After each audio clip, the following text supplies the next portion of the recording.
Selamat pagi. Pada kesempatan ini kami akan memperagakan proses mediasi dalam penyelesaian sengketa utang piutang. Kasus ini bermula ketika saudara Melani meminjamkan uang sebesar 10 juta kepada saudara Naila untuk keperluan usaha dengan janji akan mengembalikannya selama 6 bulan. Namun, beberapa setelah jatuh tempo, Melani belum dapat melunasi utangnya sehingga menimbulkan perselisihan antara kedua belah pihak. Untuk menghindari penyelesaian jalur pengadilan, maka pihak sepakat menyelesaikan sengketa melalui mediasi.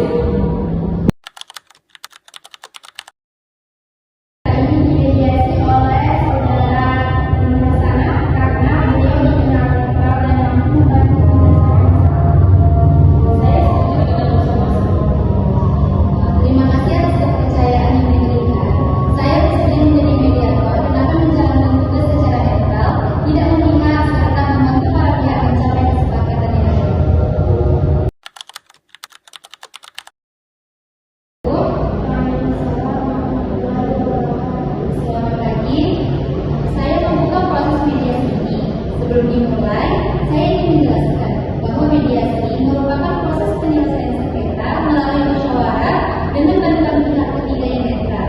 Saya berharap kedua pihak dapat menyampaikan pendapat secara sopan, saling menghormati dan fokus mencari solusi terbaik. Apakah saudara Melani dan Naila bersedia mengikuti proses mediasi ini dengan etikat baik? Saya bersedia. Baik, mediasi kita mulai.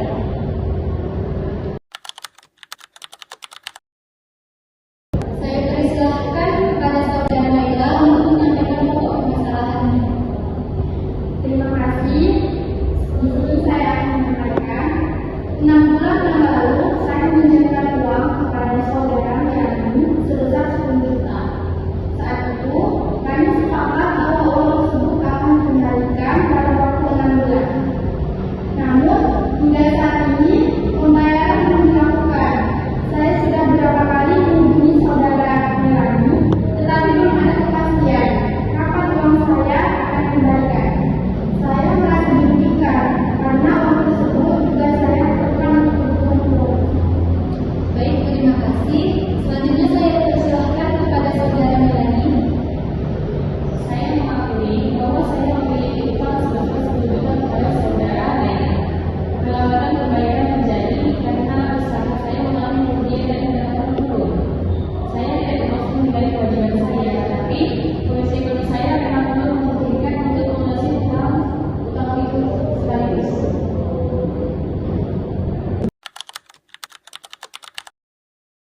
Baik, saya memahami posisi kedua belah pihak. Saudara Naila menginginkan kepastian pembayaran, sedangkan saudara Melani membutuhkan keringanan waktu untuk melunasi utangnya. Dan saudara Naila, apakah Anda bersedia mempertimbangkan pembayaran secara bertahap? Pada prinsipnya, saya ingin uang saya kembali. Jika ada kepastian pembayaran, saya bersedia. Baik, saudara Melani, berapa kemampuan pembayaran yang Anda miliki saat ini? Saat ini saya mampu membayar 200.000 rupiah. Lalu bagaimana dengan sisanya? Saya sanggup mencicil 2 juta setiap bulan sampai lunas. Saudara Naila, bagaimana tanggapan Anda? Saya setuju, asalkan ada jadwal yang jelas dan komitmen untuk membayar utang. Baik, saudara Melani, apakah Anda sanggup memenuhi jadwal tersebut?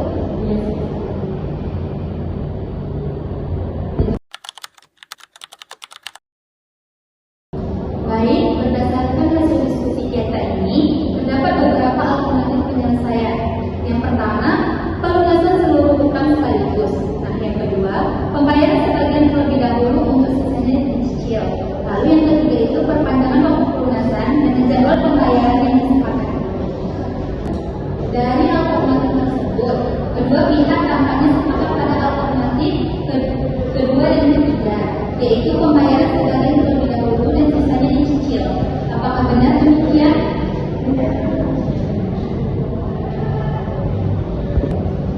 Baik, mari kita merumuskan kesepakatannya.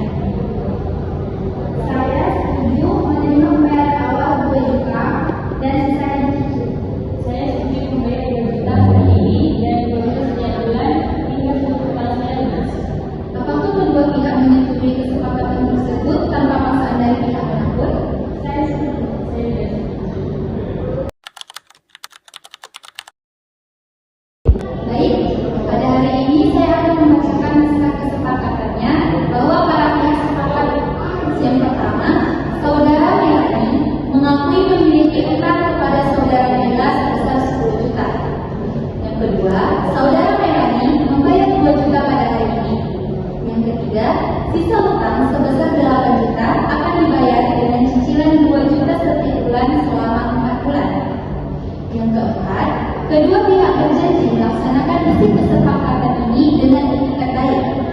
Dan yang kelima, apabila terjadi kendala, para pihak akan menyelesaikan terlebih dahulu melalui musyawarah. Dengan demikian ini dibuat dan disetujui bersama. Apakah kesepakatan ini dapat diterima? Baik, silakan para pihak menandatangani kesepakatan ini.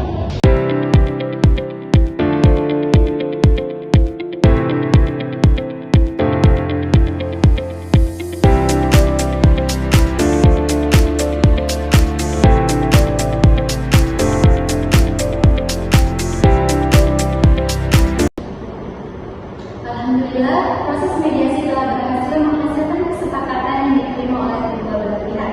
Dari proses ini, dapat disimpulkan bahwa mediasi merupakan cara penyelesaian sengketa yang efektif karena mengutamakan musyawarah, komunikasi, dan kesepakatan bersama. Saya mengucapkan terima kasih kepada kedua pihak atas kerjasama dan etikat baik selama proses mediasi berlangsung. Demikian proses mediasi dinyatakan selesai. Wassalamualaikum warahmatullahi wabarakatuh.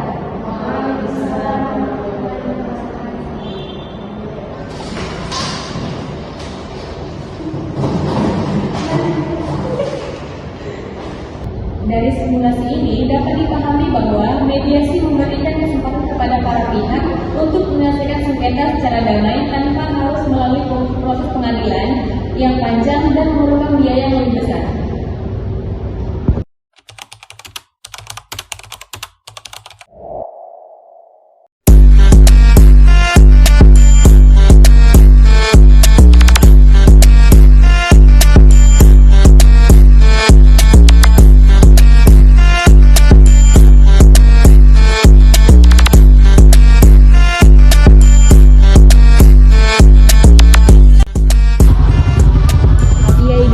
Memadukan kurikulum ilmu agama dan sains modern, menawarkan program sarjana dan pasca sarjana. Kampus ini mencetak lulusan religius dan berkarakter dan interaktif melalui tenaga pendidik pengajar yang berkompeten. Yaitu Asahan menyediakan 3 fakultas. Fakultas Tarbiyah, Fakultas Syariah, dan Fakultas Dakwah. Pada Fakultas Tarbiyah terdiri dari 3 program studi. Yang pertama ada Pendidikan Agama Islam, Pendidikan Anak Usia Dini, dan Manajemen Pendidikan Islam. Pada Fakultas Syariah terdiri dari program studi Hukum Ekonomi Syariah dan Hukum Keluarga Islam. Pada Fakultas Dakwah terdiri dari program studi Komunikasi dan Penyiaran Islam. Yaitu Asahan, kita akan menjadi mahasiswa beriman, berilmu, bertakwa, dan berakhlak